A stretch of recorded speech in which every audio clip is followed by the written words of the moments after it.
네, 이 시간 함께 살펴볼 하나님의 말씀은 고린도전서 15장 22절부터 25절까지의 말씀입니다. 고린도전서 15장 22절부터 25절까지의 말씀입니다. 제가 가진 성경으로 신약성경 282페이지 전으로 있습니다. 고린도전서 15장 22절부터 25절까지 말씀을 한 절씩 교독하고 마지막 절을 함께 읽겠습니다. 22절입니다. 아담 안에서 모든 사람이 죽은 것 같이 그리스도 안에서 모든 사람이 삶을 얻으리라.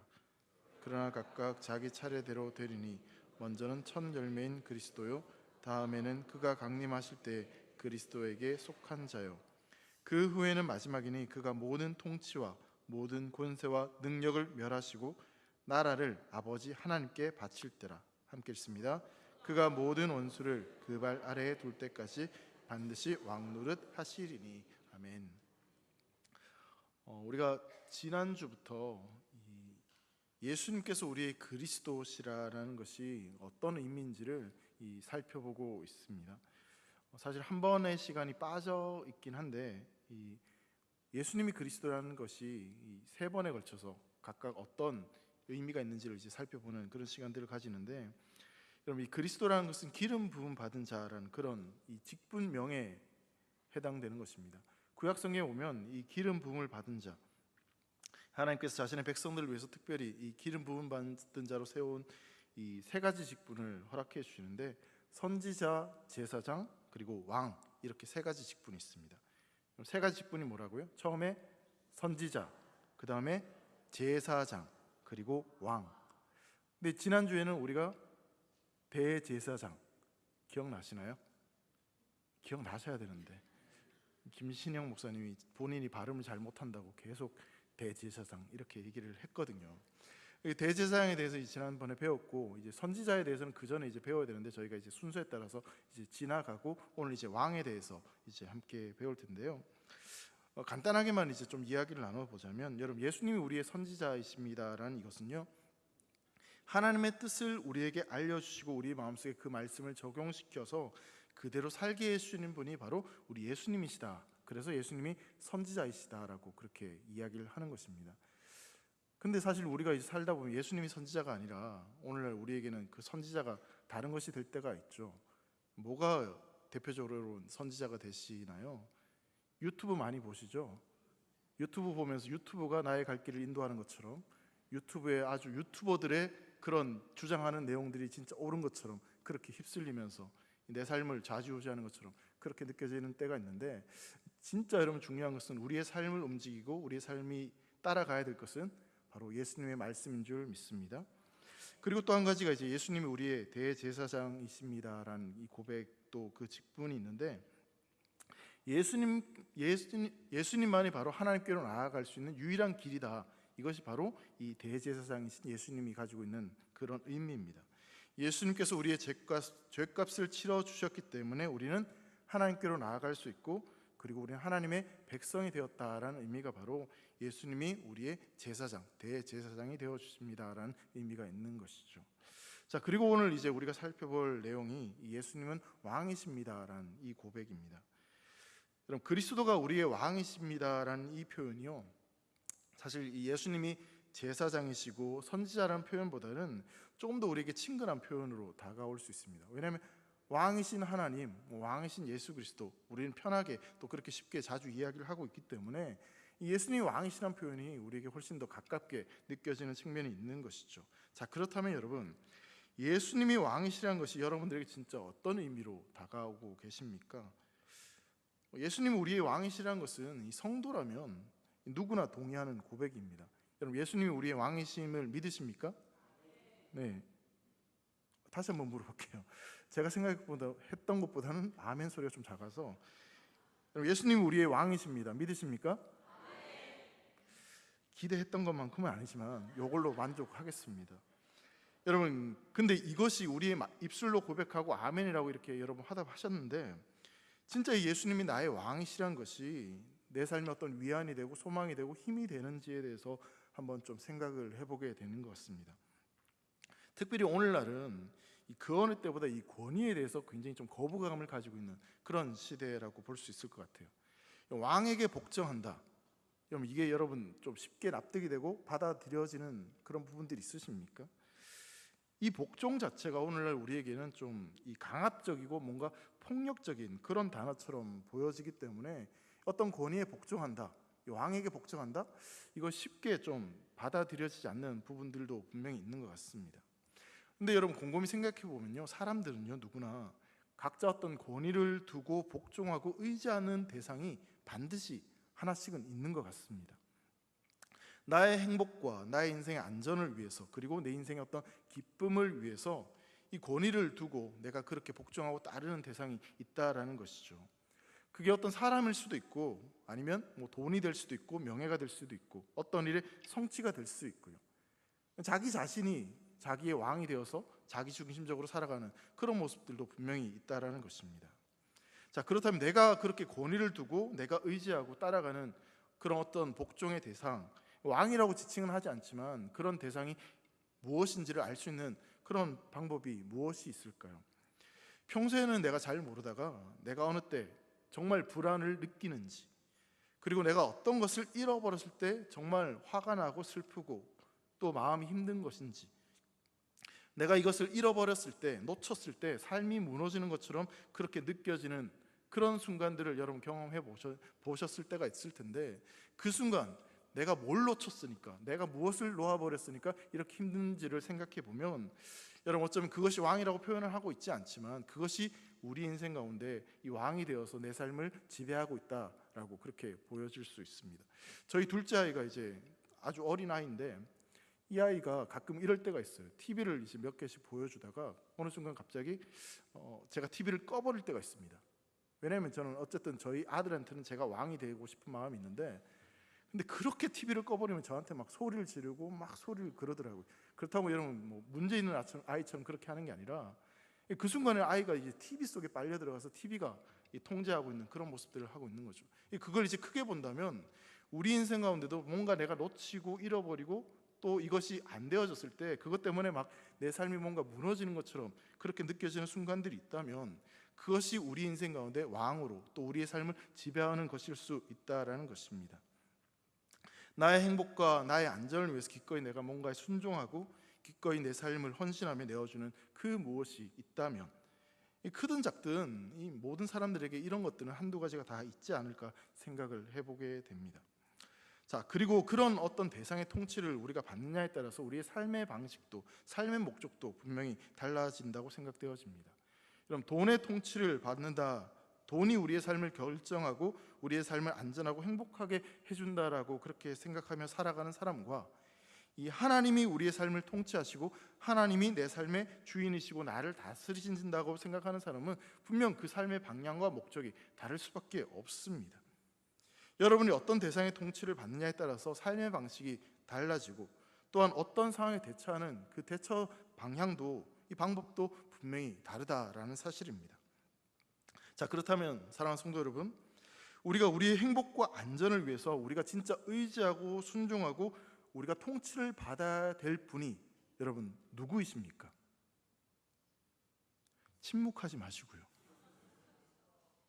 예수 그리스도, 여러분 믿으십니까? 예수님이 우리의 왕이신 줄 믿으십니까? 이 사실이 정말 믿어지고 여러분들이 받아들여진다면 여기서 설교를 마쳐도 충분할 거라는 생각이 들지만, 하지만 조금 더 한번 이야기를 해보도록 하겠습니다. 자, 오늘 말씀을 통해서 여러분들과 좀 나누고 싶은 것은요, 사람들이 얼마나 헛된 왕을 지금 추구하고 또 그것을 따라가고 있는지를 한번 좀 생각해보고, 그렇다면 진짜 왕이신 예수 그리스도는 어떤 왕이신지, 그리고 사람들이 원하고 바라는 또 헛된 그 왕과 어떤 차이가 있는지에 대해서 한번 좀 생각해보는 시간을 가졌으면 좋겠어요. 여러분, 구약 성경을 보면 이 출애굽기 말씀을 보면요, 이스라엘 백성들이 애굽에 종살이를 하고 있었습니다. 근데 이들이 애굽에서 탈출할 때 그들을, 이 이스라엘 백성들을 구원해 준 왕이 누구였습니까? 모세가 왕입니까? 이럴 때는 그냥 가만히 계시면 되는 거예요. 왜냐하면 자꾸 얘기하면 제가 이제 딴지를 걸고 자꾸 이야기를 펼쳐가니까. 모세가 왕은 아니었죠. 모세는 하나님의 선지자, 대리자로 그렇게 부름을 받았습니다. 하나님의 뜻을 전하는 사람이었을 뿐입니다. 당시 애굽을 다스리던 권력, 그리고 그곳의 왕은 바로라는 사람이었어요. 바로였죠.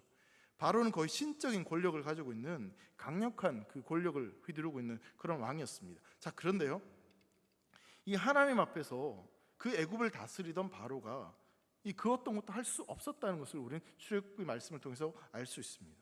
하나님이 10가지 재앙을 그 땅에 펼치셨을 때, 홍해를 가르셨을 때, 가나안으로 가는 그 모든 여정에서 그들을 먹이고 돌보고 입히셨는 그 과정들 속에서 이 바로가 하나님 앞에 대적해서 할 수 있는 일은 아무것도 없었습니다. 하나님은 낮에는 구름 기둥, 밤에는 불 기둥, 그 모든 여정들을 통하여서 이스라엘 백성들에게 진정한 왕이 누구이신지를 알게 하셨고, 또 하나님께서 그들을 보호하시고 인도하시고 또 그들을 이끄심을 통하여서 이 하나님이 바로보다 더 강하신 진정한 왕은 바로 하나님이란 사실을 그들에게 알려주셨고, 또한 이스라엘 백성들이 깨닫기를 원하셨습니다. 자, 이스라엘 백성들은 광야를 지나 이제 가나안 땅을 정복하게 되죠. 자, 그런데 여러분, 이스라엘 백성들이 가나안 땅에 들어가서 그 땅을 정복한 것이 이스라엘 백성들에게 있어서 어떤 강력한 군대가 있어서 그 땅을 정복한 것이 결코 아니었습니다. 물론 그 이스라엘 백성들을 이끌던 훌륭한 리더들이 있었지만 이 강력한 어떤 장군이나 왕이 있어서 그래서 그 땅을 정복한 것이 결코 아니었습니다. 가장 단적인 사건이 우리가 너무나 잘 알고 있는 이 가나안 땅에서 가장 강력하고 가장 견고한 선 중에 하나였던 여리고성이 무너지는 장면을 우리가 생각해 보면 알 수 있습니다. 여러분, 여리고성이 무너진 것은요, 엄청난 강력한 무기 때문에 그 여리고성이 무너진 것이 아닙니다.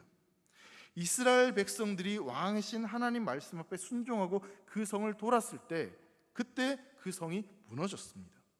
그렇다면 이스라엘 백성들이 그것을 통해서, 여리고성이 무너지는 그것을 통해서 무엇을 배워야 되겠습니까?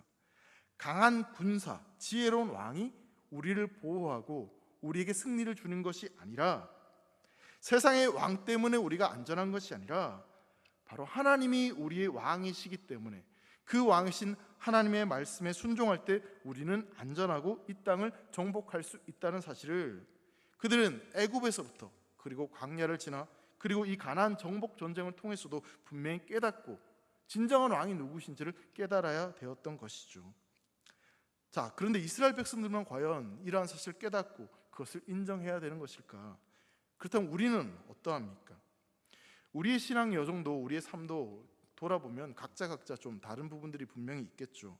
어떤 분들은 태어나면서 모태신앙으로 처음부터 끝까지 교회에서 그렇게 살아오셨던 분도 있고, 얼마 이제 교회 다니지 않으신 신앙 여정이 좀 짧은 그런 성도들도 분명히 있을 것입니다. 근데 그런 신앙 여정들을 통해서 우리가 살아왔던 그 믿음의 생활들을 통해서 우리가 깨닫고 우리가 배워야 될 것이 무엇이겠습니까? 그것은 바로 하나님이 우리의 왕이시고 그분이 우리의 왕이시기 때문에 우리의 인생은 안전하고 행복하고 복된 삶이라는 사실을 우리는 그 신앙을 통해서, 우리의 삶을 통해서 분명히 깨닫고 그것을 인정할 수 있어야 되는 것입니다. 제가 계속 말씀을 전하면서 여러분들에게 이런 질문을 드릴 것입니다. 여러분들의 왕은 누구이십니까? 여러분, 누구 때문에 안전하고 누구 때문에 힘을 얻으시고 누구 때문에 위로를 얻으시는지 계속해서 제가 여러분들에게 질문을 던질 텐데요, 그 질문에 대해서 여러분 정직하게 한번 대답을 하실 수 있으면 좋겠어요.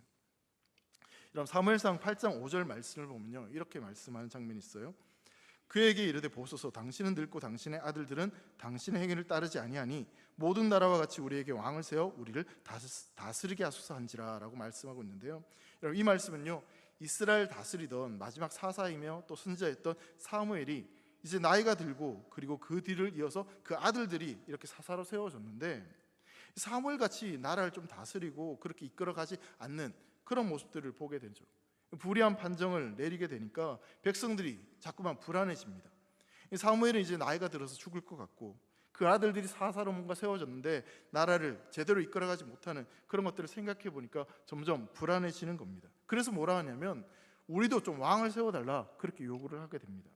근데 진짜 왕을 세워달라고 하는 근본적인 이유가 뭐냐면, 사무엘상 8장 20절에 보면 이 백성들이 이렇게 말을 하는 장면이 있습니다. 한번 같이 읽겠습니다. 시작. 우리도 다른 나라들 같이 되어 우리의 왕이 우리를 다스리며 우리 앞에 나가서 우리의 싸움을 싸워야 할 것이니다 하는지라. 여러분, 이스라엘은 지역의 어떤 특징이 뭐냐면, 이 주변에 동서남북으로 이스라엘을 둘러싼 강한 대적들이 참 많이 있었다는 것입니다. 그리고 이스라엘 백성은 그 대적들로부터 끊임없이 침략을 당하고 어려움을 겪게 되었습니다. 근데 이스라엘 백성들이 주변 나라들을, 그 강한 나라들을 딱 보니까 그 나라들에는 이 왕이 있는 겁니다. 자기들을 다스리는 왕이 있는 거죠. 그래서 그 왕 때문에 그 나라들이 좀 강하고 힘이 있는 것이 아닌가, 그런 생각을 하게 됩니다. 애굽은 이 바로라고 하는 그런 강력한 왕이 때문에 나라가 견고하고 또 그 왕의 보호를 받는 것이 아닌가 생각을 하게 되는 거죠. 그러면서 자, 우리에게도 이렇게 강력한 왕이 있으면 그 왕으로부터 보호받을 수 있지 않을까, 우리도 그렇게 강해질 수 있지 않을까, 그렇게 생각을 하면서 하나님께 우리도 왕을 세워달라, 그렇게 요구를 하는 겁니다. 그런 왕이 있으면 우리도 좀 안전하고 우리도 좀 풍요로운 삶을 살아갈 수 있을 것이다 라고 기대를 하는 것이죠. 자, 그런데 한번 생각해 보세요. 여러분, 이스라엘 백성들의 진정한 왕은 누구십니까? 이스라엘의 진정한 왕은 누구십니까? 애굽에서부터 광야에서부터 가나안 정복까지 하나님이 그들의 왕이시잖아요. 하나님이 왕이신데 지금 이스라엘 백성들이 왕을 세워달라고 하는 것, 배은망덕한 짓을 지금 하고 있는 것이죠. 자, 그렇게 왕을 요구하는 이스라엘 백성들에게 하나님께서 뭐라고 대답하시냐면요, 자, 7절 말씀입니다. 한번 같이 읽을게요. 시작. 여호와께서 사무엘에게 이르시되 백성이 내게 한 말을 다 들으라. 이는 그들이 너를 버림이 아니요 나를 버려 자기들의 왕이 되지 못하게 함이니라. 자, 이들이 왕을 요구하는 것에 대해서 하나님께서 지금 뭐라고 말씀하시냐면, 단순히 사무엘을 거부하는 것이 아니라 저들이 나를 지금 버렸다, 나를 버렸다라고 그렇게 이야기를 하는 것입니다. 내가 저들의 왕인데 저들이 나를 원하지 않는다라고 그렇게 말씀하시는 거죠. 그러면서 이 왕을 세워주겠다라고 이야기하시면서 이 사무엘 이 상 8장 말씀을 보면요, 이 왕이 세워졌을 경우에 이스라엘 백성들이 어떤 어려움을 겪게 되는지에 대해서 충분히 이야기를 하세요. 너희들이 원하는 왕이 세워지면 오히려 너희들은 이용당하게 될 것이라고, 그리고 너희 아들들은 군대로 데려갈 것이고 너희의 부유함을 위해서 왕이 그렇게 희생하는 것이 아니라 오히려 너희의 것을 다 빼앗아 갈 것이라고, 왕이 너희를 그렇게 괴롭게 하고 힘들게 할 것이라고 그렇게 이야기를 했습니다. 그리고 언젠가는 너희가 그 왕 때문에 정말 고통스러운 순간이 찾아올 텐데 그 고통 가운데 너희가 부르짖나 할지라도 나는 그 부르짖음에 응답하지 않겠다라고 그렇게 말씀을 하셨습니다. 자, 이 정도 말을 했으면 좀 말귀를 알아들어야 될 것 같은데 이스라엘 백성들이 그럼에도 불구하고 뭐라고 이야기하냐면 19절 말씀을 보면요, 백성이 사무엘의 말 듣기를 거절하여 이르되 아니로소이다, 우리도 우리 왕이 있어야 하리니라고 이렇게 말합니다. 그럼에도 불구하고 왕을 세워달라, 하나님 말씀하시는 걸 전혀 듣지 않는 것입니다. 자, 성도 여러분, 하나님께 우리가 기도할 수 있고요, 또 무엇인가를 달라고 그렇게 할 수 있습니다. 여러 가지 요구를 분명히 할 수 있습니다. 돈도, 어떤 관계도, 사람도, 어떤 일의 성공도, 직장도 그렇게 하나님 앞에 달라고 기도할 수 있습니다. 왜냐하면 우리는 우리의 삶을 일용할 양식 필요하기에 그런 것들을 분명히 요구할 수 있습니다. 그렇게 기도할 수도 있는 거죠. 저는 그것이 나쁘다라고 생각하지 않습니다. 하지만 그 모든 것을 요구하고 있는 우리 마음의 중심이 하나님을 이런 것들이 대신하는 것이라면 우리는 이스라엘 백성들과 같은 모습이다라고 볼 수 있는 것이죠. 이런 필요한 돈을 달라고 하는 것은 잘못된 것이 아니다라고 생각합니다. 하지만 돈을 여러분들의 왕으로 삼으려고 돈을 달라는 것은 분명 그것은 잘못된 것이겠죠. 자, 다시 한번 질문해 보겠습니다. 여러분들의 왕은 누구이십니까? 여러분, 누구 때문에 여러분들의 삶은 안전하고 위로를 얻으십니까? 여러분, 하나님께서 경고하셨던 이 사무엘상에 나오는 그 모든 말씀의 내용들이 실제로 이스라엘 역사 가운데 그대로 일어납니다. 이스라엘 백성들이 그렇게 세워달라고 요구했던 그 왕이 그 이스라엘의 세워짐으로 말미암아 이스라엘 백성들은 그 왕으로부터 뭔가 보호를 받고 더 풍요로워지고 더 만족감을 누리는 것이 아니라 오히려 그 왕 때문에 더 학대당하고 더 큰 어려움에 처하게 됩니다. 이스라엘에 세워졌던 수없이 많은 악한 왕들을 통해서 이스라엘 백성들이 어려움을 겪게 되는 것이죠. 그렇게 이스라엘의 왕으로 세워졌던 그들은 백성들의 안위에는 전혀 관심이 없습니다. 오히려 자기의 안위와 권력을 유지하기 위해서 백성들을 이용했을 뿐이었죠. 그리고 자신의 권력을 이용해서 오히려 우상 숭배를 하는 그런 엄청난 죄악까지도 저질러 버렸습니다. 우리가 얼마 전에 새벽 시간에 살펴봤던 아합이나 왕을 봐도 그 왕들이 어떠한 짓을 저질렀는지 충분히 우리가 생각해 보게 되는 것이죠. 물론 여러분, 이스라엘에도 선한 왕이 분명히 있었습니다. 대표적인 인물이 여러분 누구일까요? 딱 떠오르는 왕이 다윗, 아마 생각이 나실 것 같아요. 다윗은 하나님 마음에 합한 자다, 그렇게 인정을 받는 선한 왕이었죠. 하나님을 경외하고 백성들을 사랑하는 왕이었습니다. 자, 그런데 이 다윗이 그렇게 선한 왕이고 하나님 마음에 합한 왕인데, 근데 여러분 이 다윗조차도요 백성들을 완벽히 지키고 행복하게 해줄 수 있는 그런 진정한 왕은 아니었습니다. 왠지 아세요? 다윗도 실수를 했고 죄를 지었습니다. 그리고 다윗 역시 백성들의 것을 빼앗는 왕이었어요. 누구를 빼앗았습니까? 자신의 충신이었던 우리아의 아내 바세바를 빼앗았어요. 백성을 지키고 다스리고 백성을 풍요롭게 해야 되는데 오히려 백성의 것을 빼앗는 왕이 다윗이었습니다.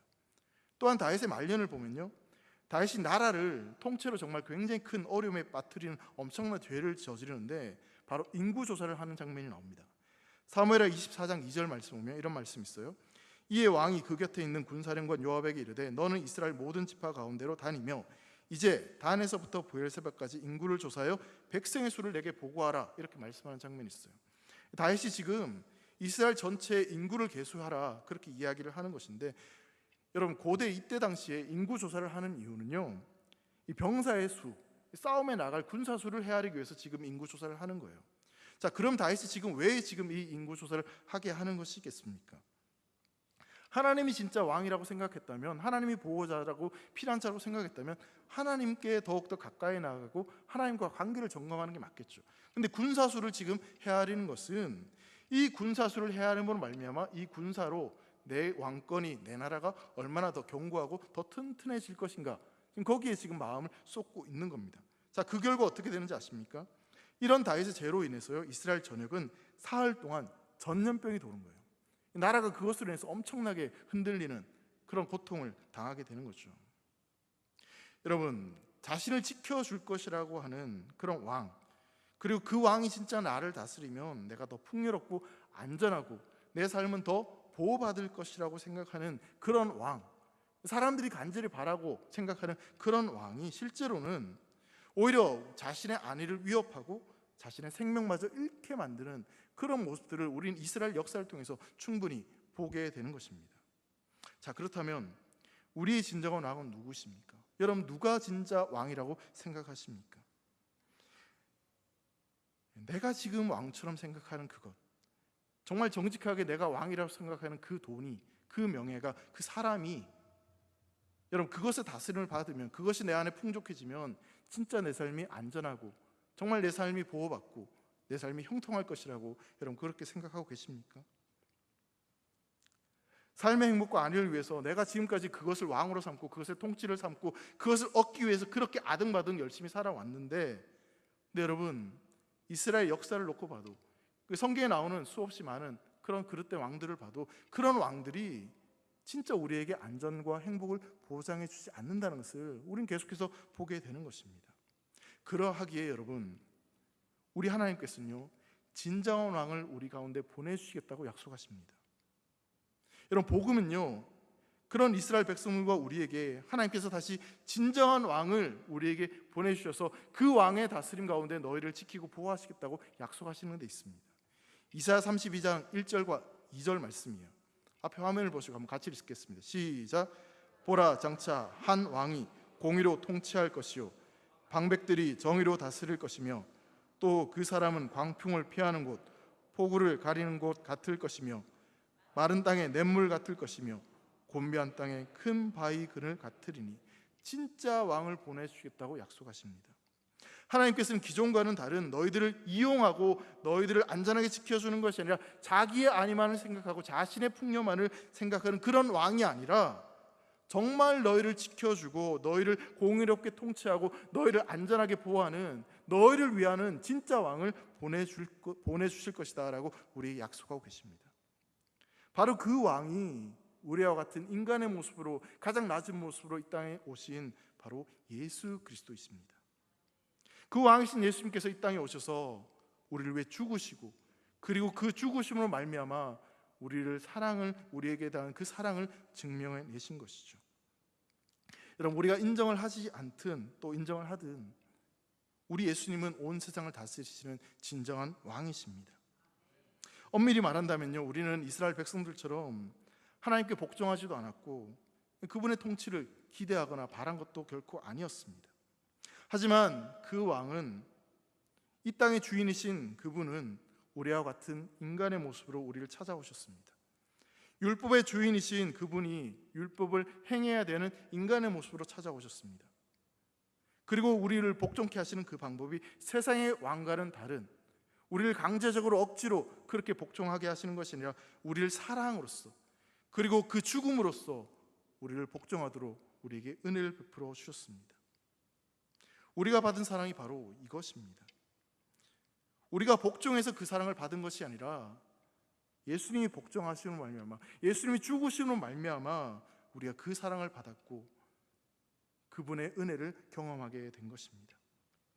사랑하는 성도 여러분, 우리가 사랑을 받았기 때문에 기꺼이 그 말씀에 복종하고 그분을 왕으로 섬기며 우리는 살아가는 것입니다. 억지로 우리가 그렇게 하는 것이 아니라 우리가 먼저 사랑을 받았기 때문에, 그분의 죽으심과 그분의 은혜를 경험했기 때문에, 그래서 우리가 그분을 왕으로 섬기며 따라가는 것이죠. 한 가지 이제 오늘 말씀을 우리가 좀 살펴보면서 생각해 보고 싶은 것은요, 여러분, 사탄이 가장 강력하게 여기는 무기가 과연 무엇인가, 또 인간이 가장 두려워하고 또 가장 무서워하는 것이 무엇인지를 생각해 본다면, 여러분, 이 땅에 살아가는 인간이 가장 두려워하는 것은요, 바로 죽음입니다. 물론 이제 이 땅에 실패하는 것, 가난해지는 것, 병에 걸리는 것, 뭔가 사업에 실패하는 것이 우리를 고통스럽게 하는 것이기도 합니다. 하지만 사탄의 가장 강력한 무기는요, 따로 있습니다. 바로 죽음입니다. 죽음은 우리 인생들 가운데 막강한 권력자이고요, 죽음은 너무나 잔혹하고 우리를 한순간의 고통과 아비규환에 빠뜨리는 그런 엄청난, 우리를 두렵게 하는 것입니다. 그래서 사람들은 죽음의 끝이라는 생각 때문에 죽지 않으려고, 그 두려움에 빠지지 않으려고 더 많이 누리고 지금 이 땅에서 더 많은 것들 소유하려고 뭔가를 얻기 위해서 그렇게 아둥바둥 살아가고 있는 것이죠. 그런데 여러분, 그 죽음을 극복하신 분이 누구십니까? 그 사탄의 강력한 무기였던 그 죽음을 완벽하게 제압하고 그것을 정복하신 분이 바로 우리 예수님이십니다. 사탄의 가장 강력한 그 무기, 그 죽음을 무력화시키신 분이 바로 부활하신 예수님이십니다. 죽으면 끝이라는 그 두려움과 그 두려움의 부산물인 초조, 불안, 의심, 이런 모든 것들을 예수 그리스도의 부활로 말미암아 완벽하게 그것을 다 정복하셨고 우리의 그 두려움을 사라지도록 우리에게 은혜를 주셨다는 것입니다. 여러분, 인류의 역사는요, 두 아담 사이에 끼어 있다라고 볼 수 있습니다. 자기를 스스로 왕 삼아서 모든 걸 잃어버린 이 첫 번째 아담과 자기의 모든 것을 다 내어주셔서 왕이시지만 자신의 모든 것들을 내어주신 둘째 아담이신 이 예수 그리스도, 그 사이에 우리는 끼어있는 그런 삶을 살아가고 있다라고 볼 수 있는 것이죠. 여러분, 22절, 오늘 본문 22절 말씀에 이렇게 말씀하고 있습니다. 아담 안에서 모든 사람이 죽은 것 같이 그리스도 안에서 모든 사람이 삶을 얻으리라 라고 말씀하고 있습니다. 여러분, 첫 번째 아담을 통해서는요, 자기를 왕으로 삼으려고 했던 그 아담을 통해서는 죽음이 찾아왔습니다. 자기 자신을 왕으로 삼고 뭔가 세상의 것을 그렇게 통치를 따르고 그렇게 살아가면 더 잘 될 것처럼 보였지만 오히려 죽음이 찾아오게 된 거죠. 자, 그런데요, 여러분, 예수 그리스도 그분을 안에서, 그분을 따르면 그분은 죽음을 정복하셨고 그 안에 머무는 그 인생들 가운데, 바로 그 예수 그리스도를 왕으로 삼고 살아가는 그 인생들 가운데 생명을 주신다라고 말씀하고 있습니다. 하나님의 아들이신 예수 그리스도가 우리를 위해 대신 죽음으로써 우리에게 이 죽음의 의미가 완전히 달라지게 되었다는 것을 이야기하는 것이죠. 이제 그 죽음은 사탄의 무기가 아니라 오히려 성도에게 그 죽음은 영광스러운 주를 보고 영원한 생명을 누리는 길이 된 것입니다. 왕이신 예수 그리스도, 그분을 통해서 우리에게 주어진 것이 바로 이렇게 놀라운 은혜인 것입니다. 사랑하는 성도 여러분, 그리스도께서 우리의 왕으로 이 땅에 오심으로 말미암아 우리의 원수가 된 그 사탄의 그 죽음이라는 두려움과 사탄의 모든 세력들을 완전히 무력화시키셨습니다. 그리고 우리를 지키셨습니다. 우리를 보호하셨습니다. 우리에게 생명을 주셨습니다. 24절 말씀에는 이렇게 말씀합니다. 그 후에는 마지막이니 그가 모든 통치와 모든 권세와 능력을 멸하시고 나라를 아버지 하나님께 바칠 때라. 우리의 왕이신 예수 그리스도가 세상의 모든 거짓된 권세와 거짓된 모든 것들을 다 무너뜨리시고 그것을 완전히 소멸하시고 진정한 왕의 보호하심과 다스림 가운데 우리 인생을 이끌어 가신다라고 약속하고 계시는 것입니다. 사랑하는 성도 여러분, 이제 우리는 누가 우리의 진짜 왕이신지를 결정하고 또 그 왕을 따라가는 삶을 선택해야 될 것입니다. 다시 한번 여러분들에게 질문 드려보겠습니다. 우리의 왕이 누구이십니까? 우리에게 진정한 생명을 주시고 우리의 삶을 안전하게 하시고 우리 인생을 지키시고 보호하시는 분이 누구십니까? 그분은 바로 부활하신 예수님이십니다.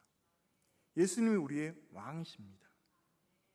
그 예수님을 믿고 따라가는 저와 여러분 되시기를 간절히 소망합니다. 여러분, 예수님만이 우리의 왕이신 것을 믿으신다면요, 그 왕의 보호 아래, 그 왕의 다스림 가운데 나아가는 저와 여러분 되셨으면 좋겠습니다. 그 한 가지 이야기만 하고 좀 마치려고 하는데, 불면의 법칙이라는 책이 있다고 해요. 이 책의 내용은 뭐냐면 세월이 지나도 변하지 않는 것이 무엇인가, 그런 내용을 담고 있는 것인데요.